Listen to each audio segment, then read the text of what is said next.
Galaxy News Hour live. उत्कृष्ट कार्य गरी राष्ट्रिय जीवनका विभिन्न क्षेत्रमा विशिष्ट योगदान पुर्याउने व्यक्तिलाई राज्यले सम्मान गर्छ, गर्नु पनि पर्छ। जब राज्यले केही असाधारण व्यक्तिलाई दिनुपर्ने विभूषण हजारौंलाई बाँड्न थाल्छ, तब त्यो मान पदवी साधारण बन्छ, त्यसको गरिमा रहँदैन। त्यसरी वितरित मान पदवी, अलङ्कार र पदक सम्मान बढाउने भन्दा उपहासको विषय बन्छन्। सरकारले यसपटक पनि संविधान दिवसमा राम्रालाई भन्दा हाम्रालाई पदक बाँडेको छ। पदक पाउने सूचीमा सत्तारूढ दलका घोषित अघोषित कार्यकर्ता र कर्मचारी मात्रै प्राथमिकतामा परेका छन्। विभूषणका केही स्थापित मापदण्ड छन्, कसलाई र किन विभूषित गरियो भन्ने तर्क हुन्छ। तर ती मापदण्ड तर्कको आधारमा नभई मनपरी ढङ्गले करिब 1000 जनालाई पदक बाँडिएको छ। त्यसमध्ये आधाभन्दा बढी राज्यबाट तलब सुविधा पाउने कर्मचारी छन्। यति धेरै उत्कृष्ट ठहरिएर विभूषित भएको देख्दा लाग्छ देशमा रामराज्य कायम भएको छ, जबकि जनताका दुःख कष्ट थोरै पनि घटेको छैन। देश बेथितिको आहालमा छ। न्युज आवरमा आज हामी त्यही ओज घटेको विभूषण र पदकको चिरफार गर्नेछौँ। साथमा हुनेछ 7वटा प्रदेश सरकारको 5 वर्षे कार्यकालको लेखाजोखा र एक साताभित्रै करिब 40% बढेको चामलको मूल्य सम्बन्धी प्रसङ्ग पनि।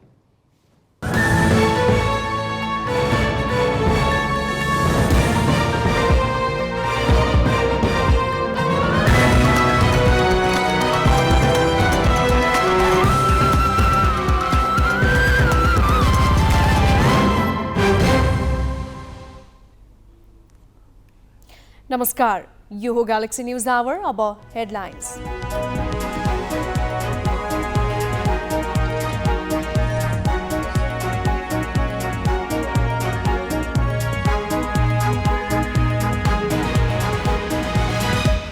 निर्वाचन आयोगमा कांग्रेसले बुझाएको बन्द सूचीमा प्रधानमन्त्री पत्नीदेखि प्रवक्तासम्म माओवादी र एकीकृत समाजवादीका पदाधिकारी नै समानुपातिकमा।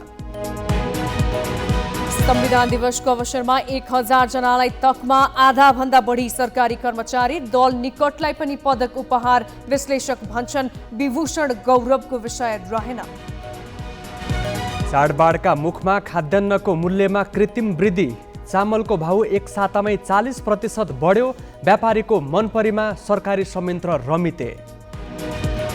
बेलायतकी दिवंगत महारानी एलिजाबेथ द्वितीयको राजकीय सम्मानका साथ अन्त्येष्टि।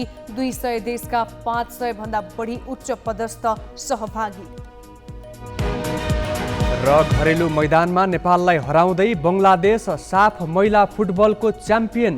ऐतिहासिक उपाधि उचाल्ने नेपालको सपना अधुरै।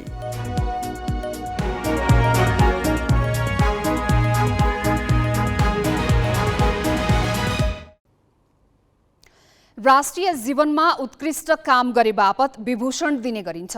सरकारले पदक दिन थालेको पञ्चायतकालदेखि नै हो। पञ्चायती शासन व्यवस्था अन्त्य भएको 33 वर्ष भयो, तर पदक वितरणमा त्यतिखेरको विकृतिले अहिले पनि निरन्तरता पाइरहेको छ। योगदान भन्दा सत्तासँग निकटताका आधारमा पदक दिने विकृति यसपालि पनि दोहोरिएको छ।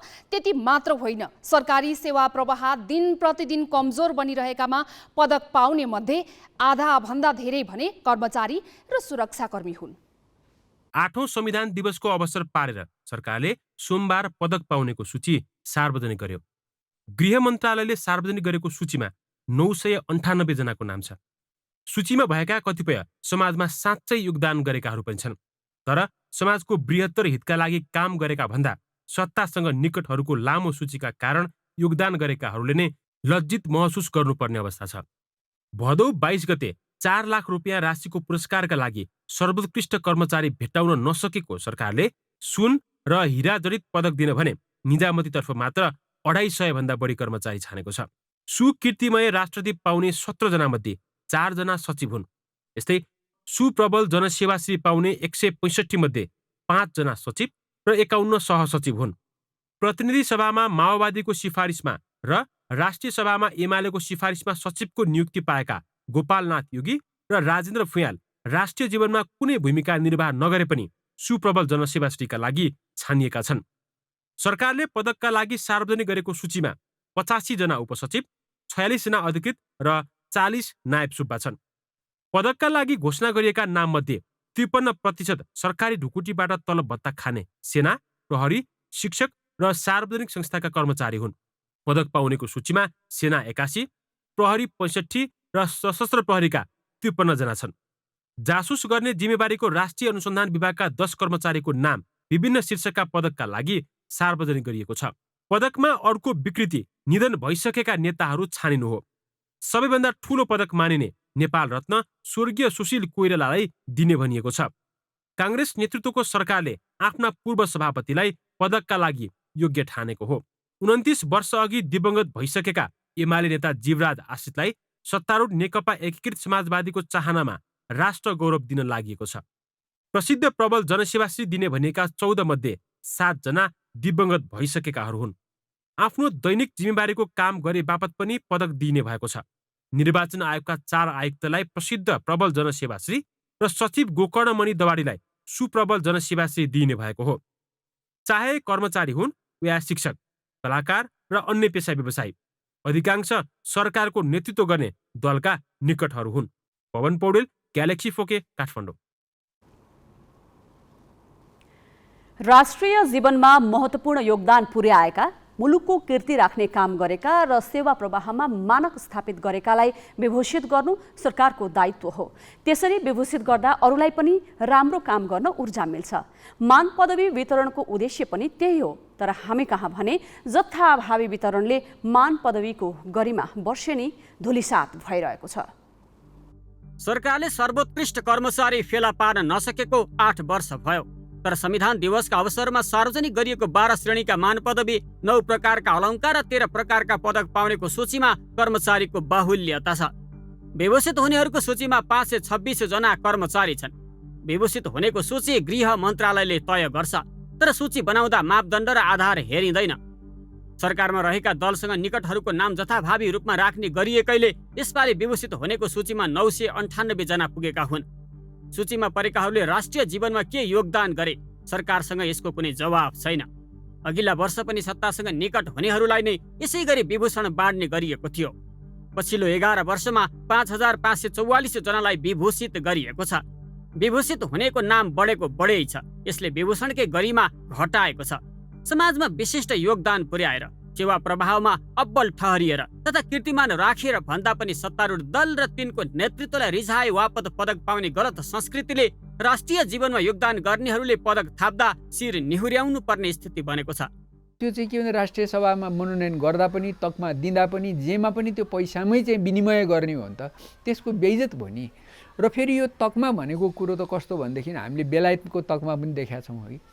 अनि सर भन्छन् त्यहाँको मान्छेहरूलाई, कति त्यहाँ ओजपूर्ण छ नि त्यो उहरू। भारतमा पनि तपाईँ पद्मभूषण पद्मविभूषणहरू हेर्नुहोस् है, त्यो पाउने मान्छेले यति ठुलो सम्मान फिल गर्छ।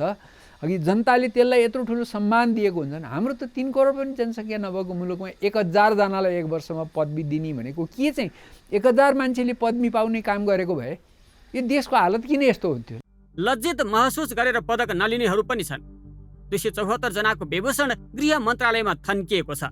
यसपटक बिन्ती भाव गरेर सूचीकृत हुनेहरूको संख्या ठूलो भएकाले विभूषण बहिष्कारको घोषणा गर्नेहरू निक्लिएका छैनन्।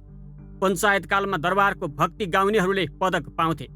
त्यतिबेला राजा, राजपरिवारको चाकरी गर्ने, राजप्रसाद सेवामा रहेकाहरू अलङ्कार, मान पदवी र पदक आदिद्वारा विभूषित हुन्थे। अहिले त्यो बेला भन्दा पनि विकृति बढेको छ। गणतन्त्रपछि त जथाभावी वितरण गरेर मान पदवीको मर्यादामा नै आँच पुर्याउने काम भइरहेको छ। गुणस्तर भन्दा व्यक्तिगत सम्बन्धहरूले मैले चिनेको मान्छेले भोलि उसलाई मैले केही गरिदिएँ भने उबाट म केही प्राप्त गर्छु भन्ने उद्देश्यले कति धेरै कुराहरू गाइडेड छन् हाम्रो समाजमा अहिले पनि होइन। र त्यो प्रभाव चाहिँ पदकहरूमा पनि नपर्ने होइन, त पर्छ।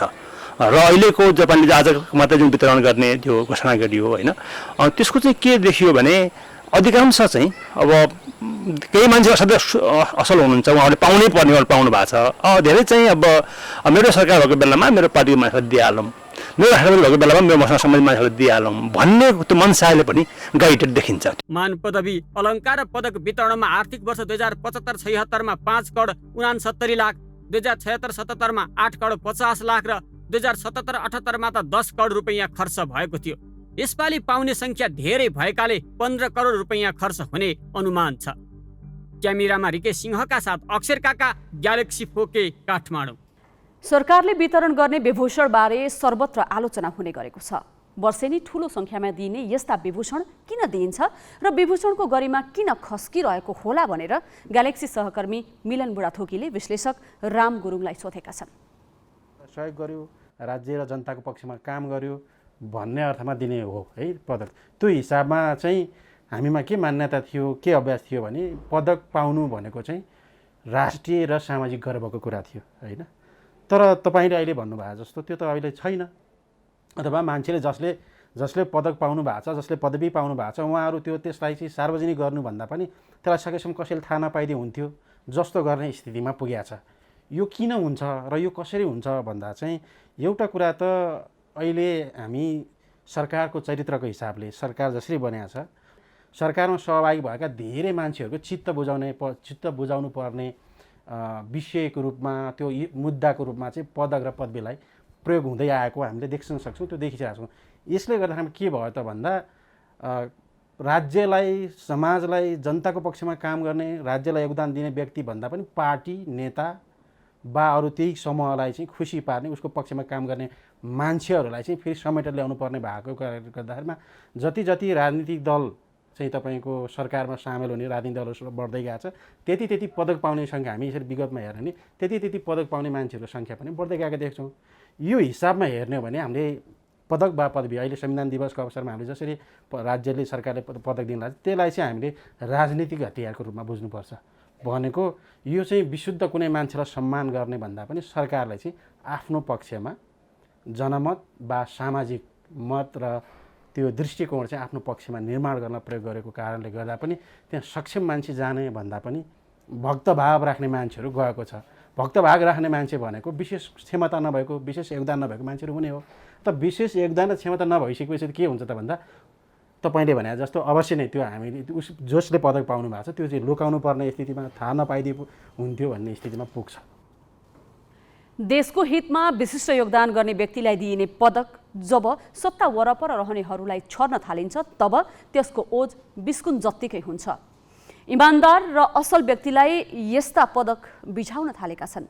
मापदण्ड र आधार बिनै बाँडिने यस्ता पदक पाउँदा लाज लाग्नुपर्ने अवस्था हाम्रै शासकले निम्त्याएका हुन्। समयमै चियत खुलोस्। अब केही न्युज संक्षेपमा। डेङ्गु संक्रमण अत्यास लाग्दो गरी बढेको छ। संक्रमणका कारण एकै दिन 7 जनाको मृत्यु भएको छ। स्वास्थ्य तथा जनसङ्ख्या मन्त्रालयका अनुसार पछिल्लो 24 घण्टामा डेङ्गु संक्रमित 7 जनाको मृत्यु भएको हो। डेङ्गुबाट मृत्यु हुनेको सङ्ख्या यो वर्ष 20 पुगेको छ। यस्तै थप 3580 जनामा संक्रमण पुष्टि भएको छ। डेङ्गुका बिरामीको सङ्ख्या 16,500 नाघिसकेको छ। संक्रमण बढेकाले अस्पतालमा बिरामीले शय्या नै नपाउने अवस्था बनेको छ। 8 दिनदेखि अनसनमा रहेका चिकित्सा क्षेत्रका सुधार अभियन्ता डाक्टर गोविन्द केसीको स्वास्थ्य अवस्था कमजोर बन्दै गएको छ।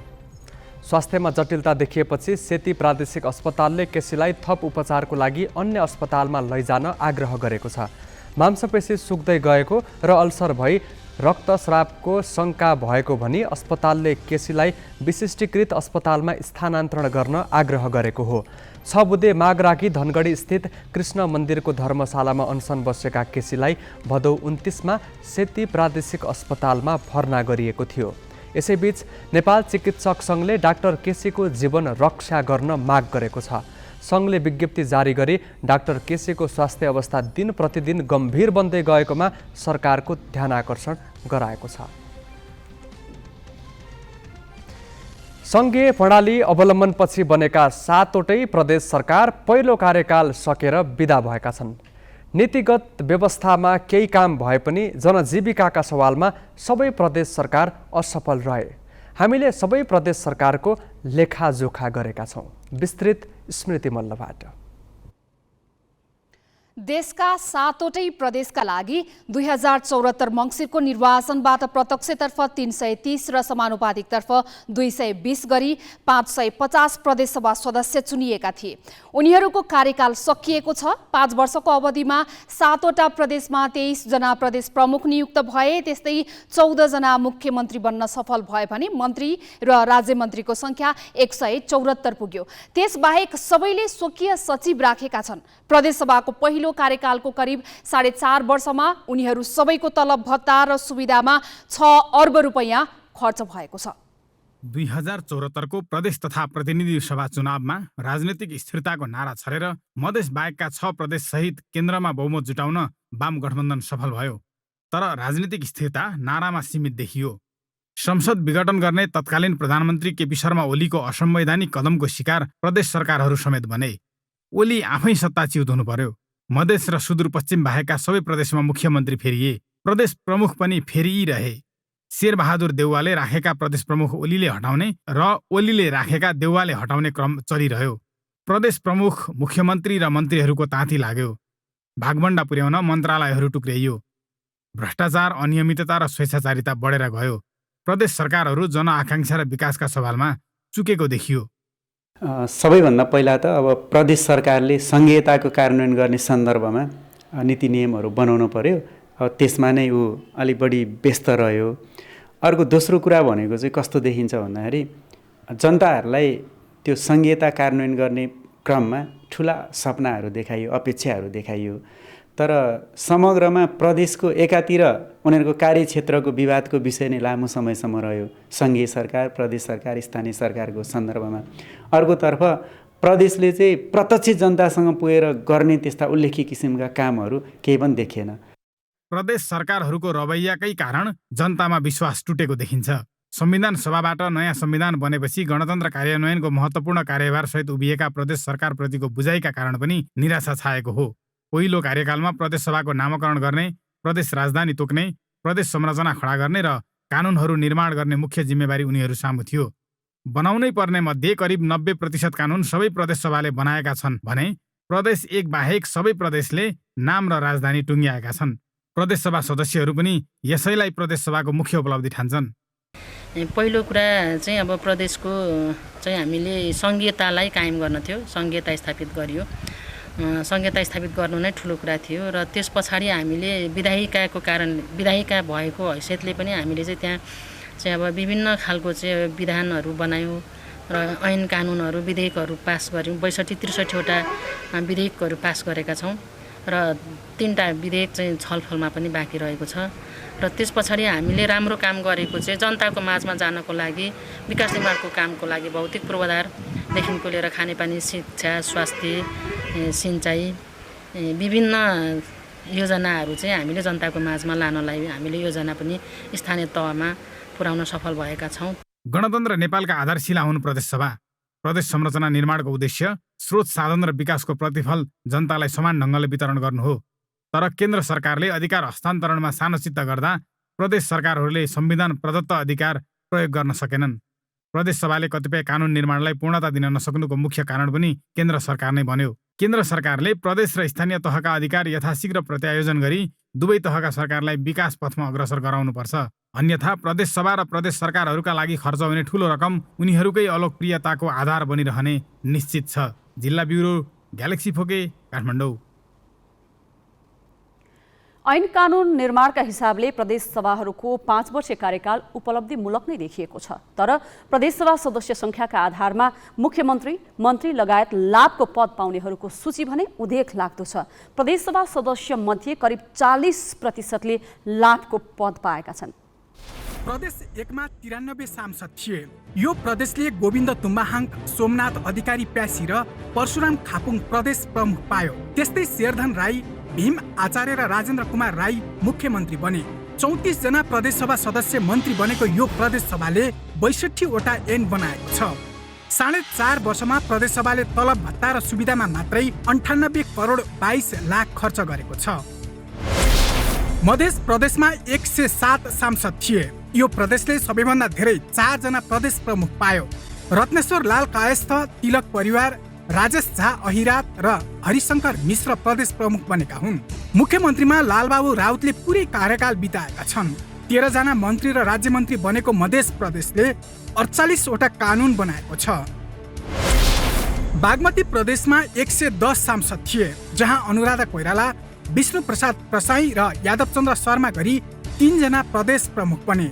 मुख्यमन्त्री पनि डोरमणि पौडेल, अष्टलक्ष्मी साक्य र राजेन्द्र प्रसाद पाण्डे भए। 35 जना प्रदेश सभा सदस्य मन्त्री बनेको बागमतीले 57 वटा ऐन बनाएको छ भने 4.5 वर्षमा तलब भत्ता र सुविधामा 54 करोड 34 लाख रुपियाँ खर्च गरेको छ। गण्डकी प्रदेश सभामा 60 सदस्य थिए। यहाँ पनि बाबुराम कुँवर, सीता पौडेल र पृथ्वीमान गुरुङ प्रदेश प्रमुख भए। त्यस्तै मुख्यमन्त्रीमा पृथ्वी सुब्बा गुरुङ र कृष्णचन्द्र नेपाली पोखरेल निर्वाचित भए। 20 मन्त्री पाएको गण्डकी प्रदेश सभाले 59 वटा ऐन बनायो। यो प्रदेशमा 4.5 वर्षमा तलब भत्ता र सुविधामा 37 करोड 86 लाख खर्च भएको छ। लुम्बिनी प्रदेशमा 87 सांसद थिए। यहाँ पनि उमाकान्त झा, धर्मनाथ यादव, अमिक शेरचन प्रदेश प्रमुख बने। शङ्कर पोखरेल र कुलप्रसाद केसी मुख्यमन्त्री बन्न सफल भए। 28 जना मन्त्री र राज्य मन्त्री बनाएको प्रदेश सभाबाट 72 वटा विधेयक पारित भए। यो प्रदेश सभामा तलब भत्ता र सुविधामा मात्रै 4.5 वर्षमा 97 करोड 90 लाख खर्च भएको छ। कर्णाली प्रदेशमा 40 सांसद थिए। यो प्रदेशमा पनि दुर्गा केशर खनाल, गोविन्द प्रसाद कनौली र तिलक परिवार गरी 3 जना प्रदेश प्रमुख बने। महेन्द्र बहादुर शाही र जीवन बहादुर शाही मुख्यमन्त्री बनेको कर्णालीमा गैर सांसद सहित 19 जना मन्त्री र राज्य मन्त्री भए। प्रदेश सभाले 51 वटा ऐन बनाएको छ भने 4.5 वर्षमा तलब भत्तामा 49 करोड 15 लाख खर्च गरेको छ। सुदूरपश्चिम प्रदेश सभा 53 सदस्यीय थियो, जहाँ 4 जना प्रदेश प्रमुख बनेका छन्। मोहनराज मल्ल, गंगाप्रसाद यादव, शर्मिला त्रिपाठी र देवराज जोशी सुदूरपश्चिमका प्रदेश प्रमुख बनेका हुन्। मुख्यमन्त्री सुरुदेखि नै त्रिलोचन भट्ट छन् भने भागबण्डा मिलाउँदा मन्त्री र राज्य मन्त्री संख्या 25 पुगेको छ। 67 ऐन बनाएको प्रदेश सभामा तलब भत्ता र सुविधामा मात्रै 1 अर्ब 5 करोड खर्च भएको छ। प्रदेश सभाको पहिलो 5 वर्षे कार्यकाललाई कसरी समीक्षा गर्नुहुन्छ भनेर हामीले प्रदेश सभा सदस्यहरूलाई सोधेका छौँ। योजनाहरू निर्माण गर्नुमै हाम्रो समय लाग्यो। कानुनहरू पनि केही थिएनन्। अब 62 वटा कानुनहरू सम्पूर्ण निर्माण गर्न सफल भयौँ। प्रदेश आवश्यक छ, प्रदेशको विकल्प छैन र प्रदेशले अति नै धेरै काम गरेको छ। प्रदेश सभाले आफ्नो कार्यकालमा 55 वटा कानुन बनाएर यो प्रदेश सभालाई कानुनी राज्यको अनुभूति दिलाउने कोसिस गरेको छ। 5 वर्षको कार्यकाल स्वाभाविक रूपमा यो संहिताको अभ्यास हो र गणतन्त्र संस्थागत गर्नको लागि संहिताको अभ्यास अन्तर्गत यो 5 वर्षको समय साँच्चीकै भन्दाखेरि त्यो ऐन कानुन बनाउनेमै बित्यो। मेरो विचारमा फलदायी नै रह्यो। धेरै विधेयकहरू हामीले आवश्यक विधेयकहरू पास गर्यौँ। हुन त सरकारले राम्रोसँग सदन चल्नै दिएन। सालभरिमा जम्मा 23 दिन गतियर्स पनि हामीले जुन प्रदेशले गर्नुपर्ने कामहरू चाहिँ विविध क्षेत्रहरू सबै क्षेत्रहरूको कामहरूलाई चाहिँ व्यवस्थित ढङ्गले अगाडि बढाए। प्रदेशका चाहिँ ऐन थिएनन्, हामीले ऐनहरू निर्माण गऱ्यौँ। यसका कार्यालय थिएनन्, यसका कर्मचारी थिएनन्। यसरी सुरु गरेको यो प्रदेश सभामा खास गरिकन विधेयक निर्माणको सन्दर्भमा पनि हामीले एउटा राम्रै सफलता हासिल गरेका छौँ। जग हाल्ने काम चाहिँ सकियो, अब जग बसाल्ने काम सकियो, अब घर बनाउने काम चाहिँ सकिएको छैन, अझै अधुरै रह्यो। सबैले जुन अपर्च्युनिटी यो पाउँछौँ नि सांसद भएर वा जनताको प्रतिनिधि भएर, यस बाटमा चाहिँ हामीले जति सक्दो जनताको समस्याहरू आवश्यकताहरूलाई राम्रोसँग विश्लेषण गरेर अनुसन्धान गरेर अनि उहाँहरूको आवाजलाई आफू आवाज बनेर त्यहाँ गइरहने एउटा राम्रो अपर्च्युनिटी हुँदो रहेछ। र कतिपय कुराहरू अधिकारहरू खोज्ने क्रममा बिते। जस्तै प्रदेशले के गर्ने होइन, यो प्रदेश सभामा छिरिसके पछाडि कस्ता कस्ता दायित्वहरू निर्वाह गर्ने भन्ने कुराहरू पनि ती कुराहरूलाई पनि खोज्ने क्रममा बिते जस्तो मलाई लाग्छ। र मूलतः चाहिँ प्रदेश भनेको कार्यक्रम र कार्ययोजनाको थलो हो र त्यसलाई कार्यान्वयन गर्ने थलो हो र मूल चाहिँ स्थानीय तह भनेको जो चाहिँ जनतालाई सेवा पुर्याउने, जनताको चाहिँ कामहरूमा चाहिँ सहभागी हुने, डेलिभरी दिने त्यो मुख्य थलो हो। प्रक्रियागत हिसाबले हेर्दाखेरि 5 वर्षमा हाम्रो चाहिँ जति अपेक्षा गरिएको थियो, जनताले जति अपेक्षा जनप्रतिनिधित्व गरे त्यो अपेक्षा हामीले पुरा गर्न सकेनौँ जस्तो लाग्छ।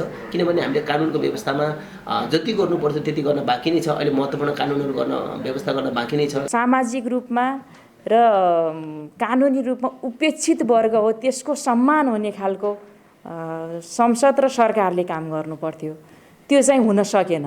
यो प्रदेश भनेको संहिताको एउटा उत्तम मोडेल अथवा एउटा छुट्टै मोडेल आफैमा एउटा मोडेल भएको हुनाले यसलाई परिष्कृत गरेर लैजाने, यसलाई सच्याउने, नागरिकहरूका गुनासाहरूलाई सम्बोधन गर्ने सवालहरूमा म टोटल सहमत। म त्यही दिशामा मैले चाहिँ जनताको पक्षबाट बोलिराखेको छु। ऐनहरूको सन्दर्भमा पनि जस्तै अहिले झन् आजको दिनसम्म झन् 63वटा चाहिँ विशेष गरी ती विधेयकहरू पास भएर धेरैसो विधेयकहरू प्रमाणीकरण भइसकेको अवस्था छ। संघीयताको अभ्याससँगै प्रदेश र स्थानीय तहमा स्रोत साधन र अधिकार दुवै पुग्यो। स्रोत बढ्ने बित्तिकै शक्तिको दुरुपयोग पनि बढ्यो। जनप्रतिनिधि र कर्मचारी आर्थिक अनियमितताका घटनामा मुछिए। अर्थतन्त्र थिलथिलो भएका बेला राज्य कोष दोहनको होडबाजी नै चल्यो। यसबीचमा केही सकारात्मक काम पनि भए, तर व्यथितिको चाङले ती कामलाई छपक्कै छोपेको छ। अब आउने प्रदेश सरकारहरूले यहीँबाट शुद्धिकरण थाले भने नागरिक निराशा घट्दै जानेछ र संघीयता बलियो बन्नेछ। अब केही न्यूज संक्षेपमा। हरेक चलचित्र कर्मीको सपना मानिने अस्कर अवार्डका लागि नेपालबाट यसपटक ऐना झ्यालको पुतली चलचित्र सिफारिस भएको छ। अन्तर्राष्ट्रिय फिचर फिल्म छनौट समितिको आज बसेको बैठकले सुजित बिडारीद्वारा निर्देशित ऐना झ्यालको पुतलीलाई 95औं अस्करको लागि छनौट गरेको हो। चलचित्र प्रकाश र राधा पनि प्रतिस्पर्धामा थिए। अस्कर अवार्ड 6 महिनापछि लस एन्जलसको डल्बी थिएटरमा हुनेछ। इरानी महिलाले राजधानी तेहरानमा हिजाब फुकालेर प्रदर्शन गरेका छन्। 22 वर्षीय कुर्दिश महसा अमिनीको मृत्युमा प्रहरीलाई दोषी देखाउँदै महिलाले प्रदर्शन गरेका हुन्। उनीहरूले हिजाब उतारेर तानाशाह मुर्दाबाद लगायतका नारा लगाइरहेका छन्। प्रदर्शनकारीहरूले इरानी नेता आयतुल्लाह खामेनीको पोस्टर च्यातेको भिडियो सामाजिक सञ्जालमा फैलिएको छ। इस्लामी पहिरनको अपमान गरेको भनी प्रहरीले अमिनीलाई एक साता अघि नियन्त्रणमा लिएको थियो। त्यसको 3 दिनपछि उपचारका क्रममा अस्पतालमा उनको मृत्यु भएको हो। प्रहरीले नियन्त्रणमा लिएपछि भ्यानभित्र कुटपिट गरेर बेहोस बनाएको प्रत्यक्षदर्शीले बताएका छन्। मानवाधिकारवादीले प्रहरीमाथि अमिनीको हत्या गरेको आरोप लगाएका छन्। प्रहरीले भने आरोप अस्वीकार गरेको छ। घटनाको विरोधमा कुर्दिश संगठनहरूले देशमा आम हडताल आह्वान गरेका छन्।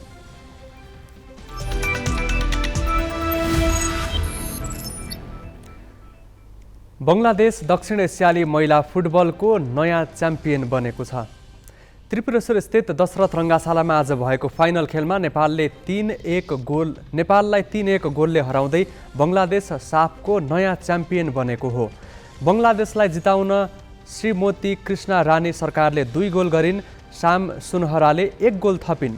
अनिता बस्नेतले सान्त्वना गोल फर्काइन्। बङ्गलादेशले खेलको 14औं मिनेटमा गोलको खाता खोलेको थियो।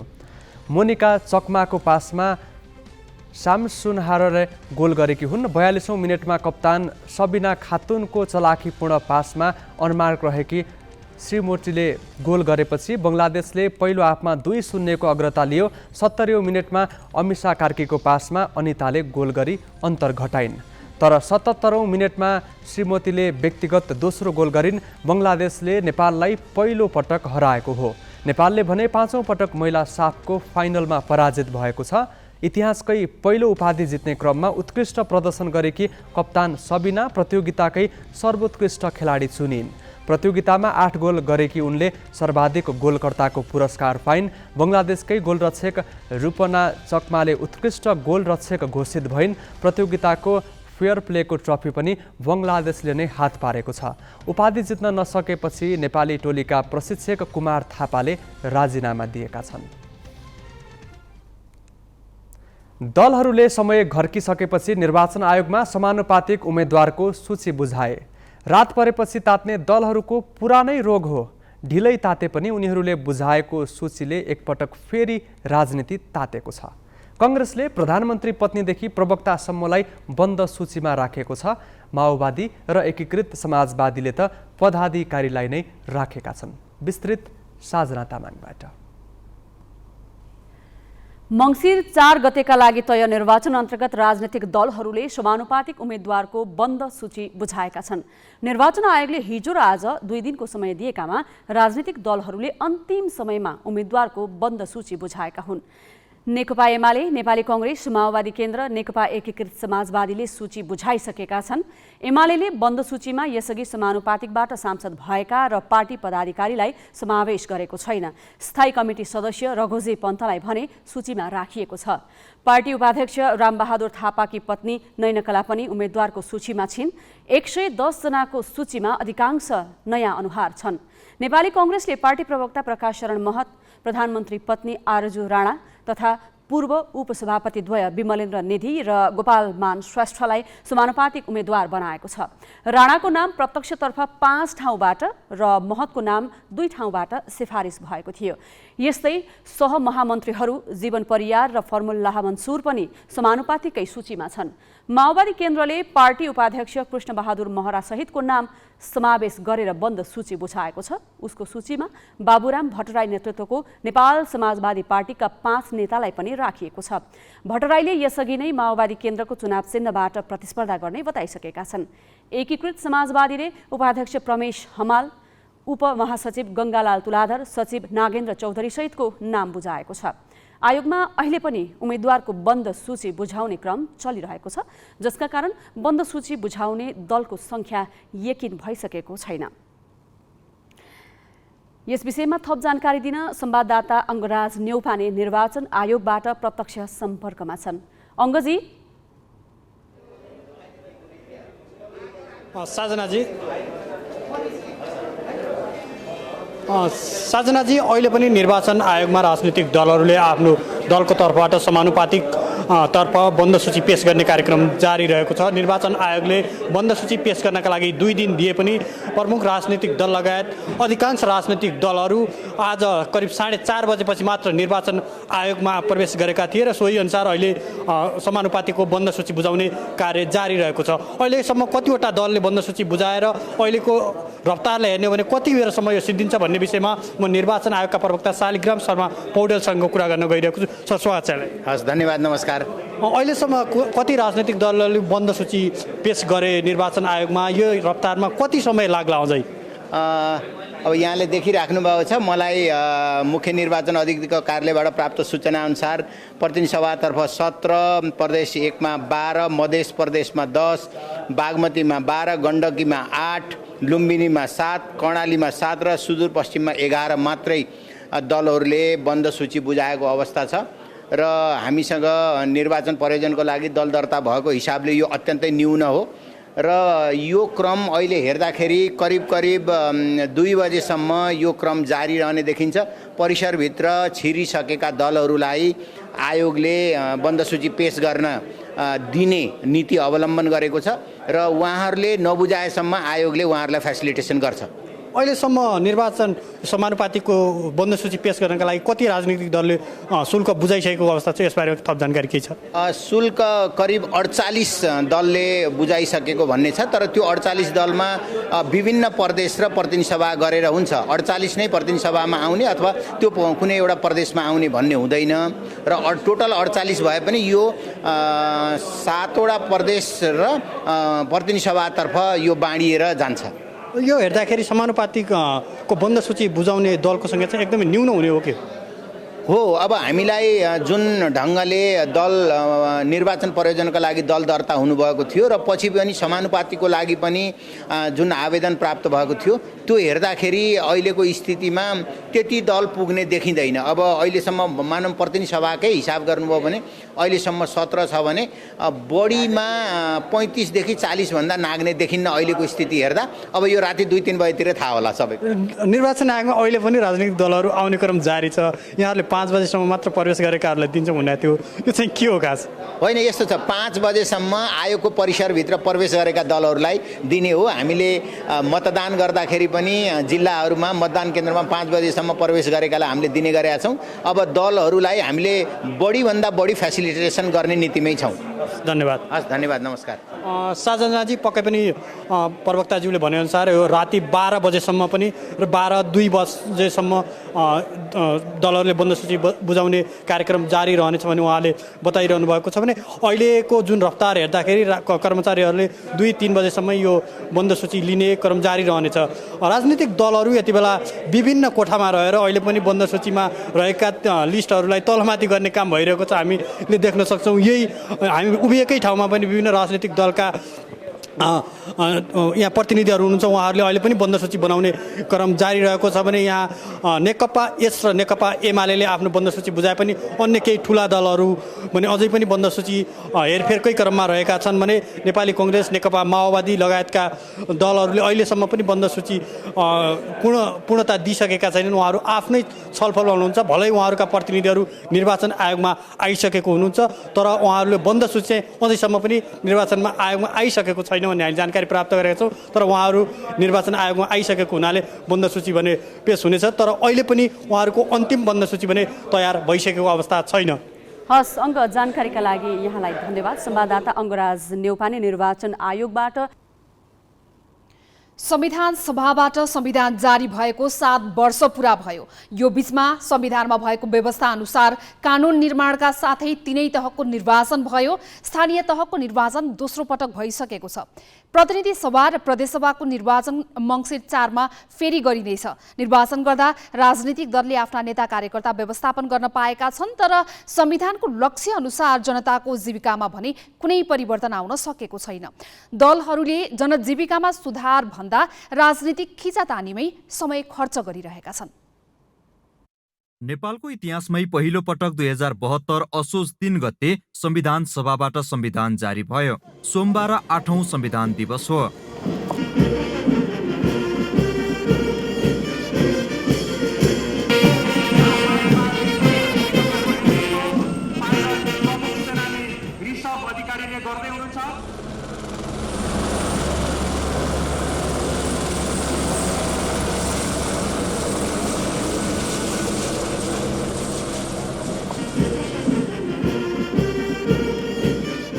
दिवसका अवसरमा सरकारले सैनिक मञ्चमा विशेष कार्यक्रम गर्यो। प्रधानमन्त्री शेरबहादुर देउवाले द्रुत विकास र आर्थिक समृद्धि सरकारको अबको गन्तव्य भने। संविधान जारीपछि सरकारको नेतृत्व गरेका हरेक नेताले यही भनेका थिए। तर शासन व्यवस्था फेरिए पनि देशले भने आर्थिक समृद्धिको मार्ग पहिल्याउन सकेको छैन। संविधान जारीपछि बनेका संरचनामा राजनीतिक दलका नेता तथा कार्यकर्ताले अवसरै अवसर पाए पनि भुइँ मान्छेको जीवन जहाँको तै छ। उनीहरूलाई दैनिक गुजारा चलाउन सधैँ सकस छ। यो संविधान आइसकेपछि चाहिँ नेपाली जनताले अलिकति सुख तरिकाले अगाडि बढ्छ कि भन्ने आवाज चाहिँ गरेका थिए। तर जुन रूपमा संविधानले एउटा चाहिँ संहिता निर्माण गर्यो र विकासको एउटा चाहिँ स्वरूप निर्माण गर्दै व्यवस्थाको परिवर्तन चाहिँ ल्यायो, तर त्यो सँगै अवस्थाको परिवर्तन चाहिँ ल्याउन सकेन। हरेक वर्ष संविधान दिवस मनाउने गरियो। संविधान आएपछि होइन, संविधान दिवस मनाउने काम बाहेक अरू केही मात्र भएन र पब्लिक सहभागिता पनि बढी भएन। पब्लिकलाई वितृष्णा बढी भयो। यसमा आकर्षण विकर्षण बढी भएको हो कि कता कता। संविधानमा शिक्षा, स्वास्थ्य, रोजगार, सामाजिक सुरक्षा, सामाजिक न्याय, उत्पीडित वर्गको अधिकार, आर्थिक समृद्धि लगायत विषय समेटिए पनि राजनीतिक नेतृत्वले कार्यान्वयनमा बेवास्ता गर्दै आएको छ। नेतृत्व सुशासन र आर्थिक विकासमा भन्दा आरोप प्रत्यारोप र भागभण्डामै रुमल्लिएका छन्। संविधानले स्थिर शासनको कल्पना गरे पनि दलहरूले अस्थिरता अन्त्य गर्नै चाहेको देखिँदैन। संविधानको आफू अनुकूल व्याख्यादेखि अध्यादेशबाट शासन सञ्चालन, मौलिक हक कार्यान्वयनमा उदासीनता, संवैधानिक निकायमा कार्यकर्ता भर्तीले सुधारको अपेक्षा गर्ने ठाउँ नै दिएको छैन। 7 वर्षको संविधान कार्यान्वयन वा प्रयोगको अवधिलाई यहाँले हेर्नु हो भने यसले दिएका उपलब्धि भन्दा क्षतिहरू बढी हामीले गर्यौँ। राज्यमा बसेका सञ्चालकहरू अति नै निकम्मा भए। उनीहरूले कानुन संविधानलाई पालनाहरू गरेको देखिएन।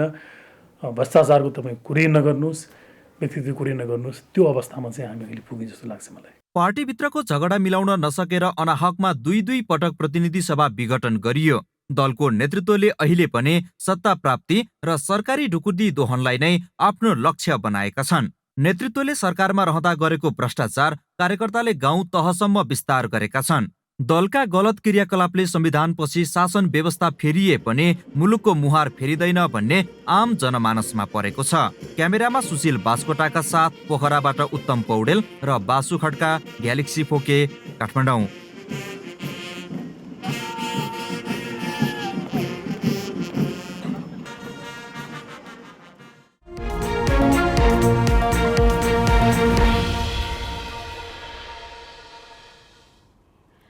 चामल नेपाली उपभोक्ताको भान्सामा दिनहुँ प्रयोग हुन्छ। नेपाल कृषि प्रधान देश भए पनि उपभोक्ताले खपत गर्ने चामल भने भारतबाट समेत आउने गरेको छ। भारतले निर्यातमा रोक लगाएपछि व्यापारीले चामलको भाउ अस्वाभाविक रूपमा बढाएका छन्। दशैंको मुखमा खुद्रा बजारमा चामल 40% महँगिएको छ। 4 महिना अघि भारतले गहुँ र चिनी निर्यातमा रोक लगाउने निर्णय गरेपछि नेपालमा आटा प्रति किलो 12 रुपैयाँले महँगिएर 75 देखि 85 रुपैयाँ पुग्यो। 90 रुपैयाँ हाराहारी रहेको चिनीको मूल्य प्रति किलो 105 रुपैयाँसम्म पुगेको छ। भारतले 2 महिना अघि चामलको निर्यातमा कडाई गर्ने सङ्केत गरेको थियो। त्यसपछि नेपाली व्यापारीले मूल्य बढाए। त्यतिबेला सबैजसो चामलमा प्रति किलो 5 देखि 10 रुपैयाँसम्म मूल्य बढेको थियो।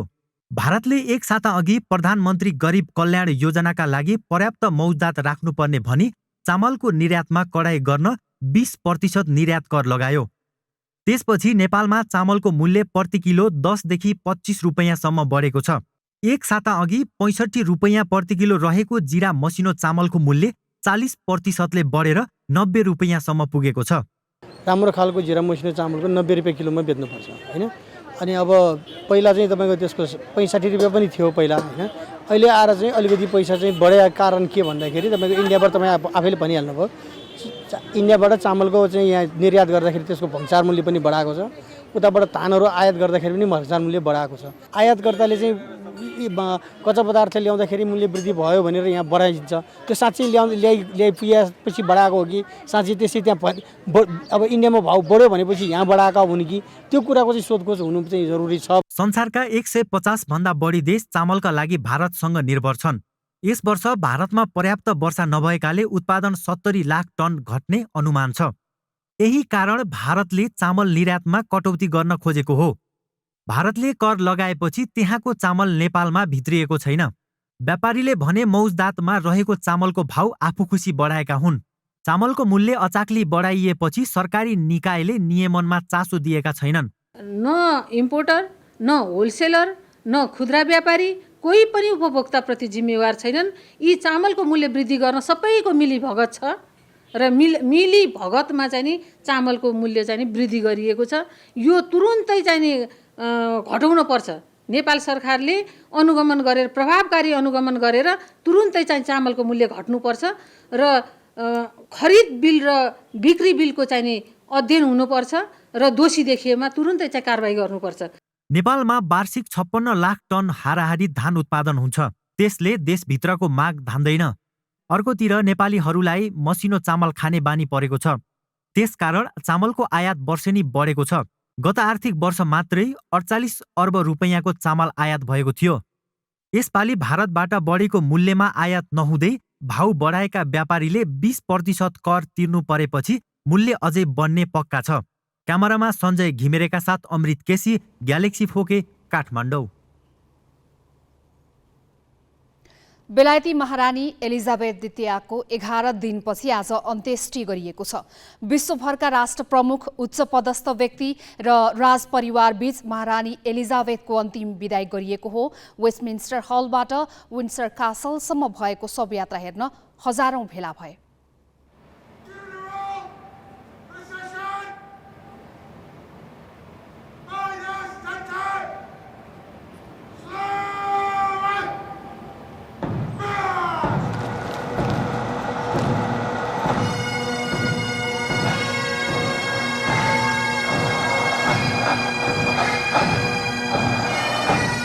दिवंगत बेलायती महारानी एलिजाबेथ द्वितीयको अन्त्येष्टिसँगै एक युगको अन्त्य भएको छ।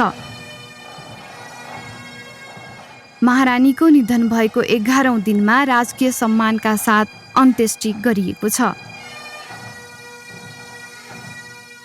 उनको राजकीय अन्तिम संस्कारलाई 21औं शताब्दीको अतुलनीय जमघट मध्येको एक मानिएको छ। विभिन्न देशका राष्ट्राध्यक्ष र सरकार प्रमुख, 2000 विशिष्ट विदेशी अतिथि, 4000 भन्दा बढी कर्मचारीको उपस्थितिमा महारानीको अन्तिम संस्कार सम्पन्न भएको छ।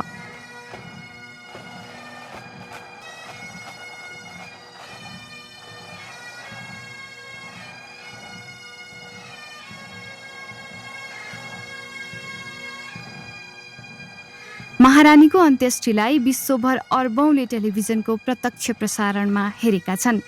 70 वर्ष बेलायतको राजगद्दीमा आसीन महारानी एलिजाबेथ द्वितीयको गत भदौ 23 गते 96 वर्षको उमेरमा निधन भएको थियो। उनी बेलायतमा सबैभन्दा लामो समयसम्म शासन गर्ने राष्ट्र प्रमुख हुन्। महारानीलाई अन्तिम विदाई गर्न हजारौंको संख्यामा मानिसहरू सडकमा भेला भएका थिए। परम्परागत विधि विधान सहित उनको अन्त्येष्टि गरिएको थियो।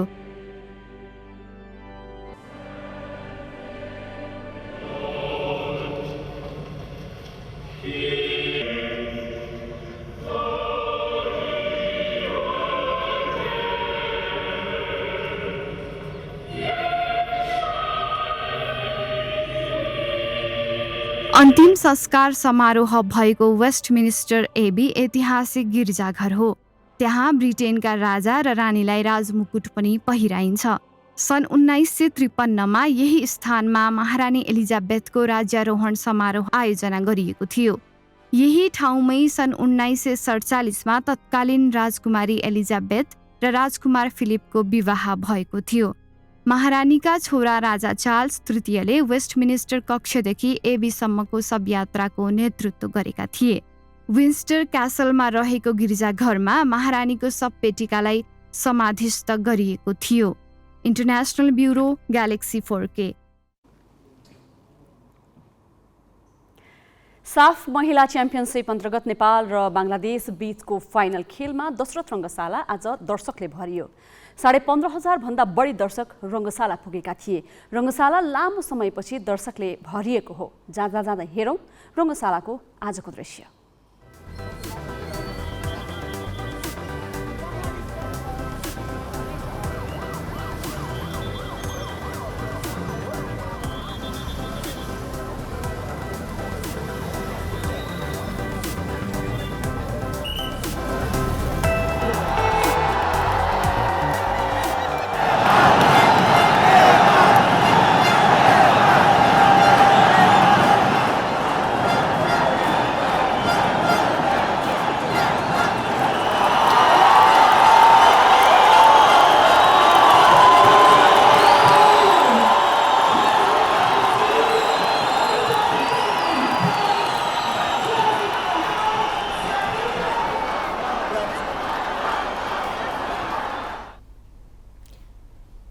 हामी ग्यालेक्सी न्युज आवरको अन्त्यमा छौँ। जाँदै हेडलाइन्स।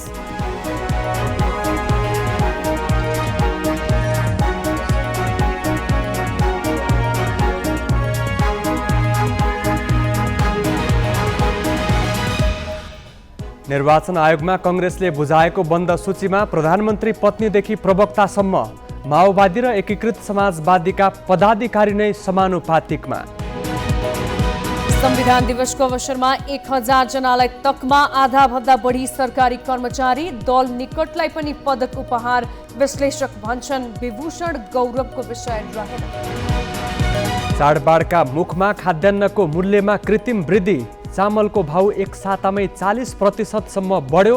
व्यापारीको मनपरीमा सरकारी संयन्त्र रमिते। बेलायतकी दिवंगत महारानी एलिजाबेथ द्वितीयको राजकीय सम्मानका साथ अन्त्येष्टि। 200 देशका 500 भन्दा बढी उच्च पदस्थ सहभागी।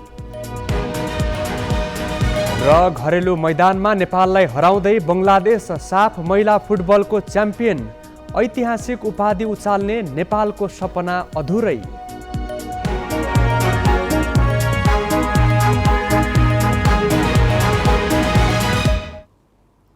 आजलाई ग्यालेक्सी न्युज आवर सकियो।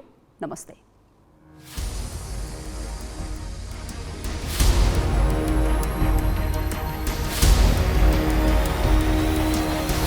This is Galaxy News Hour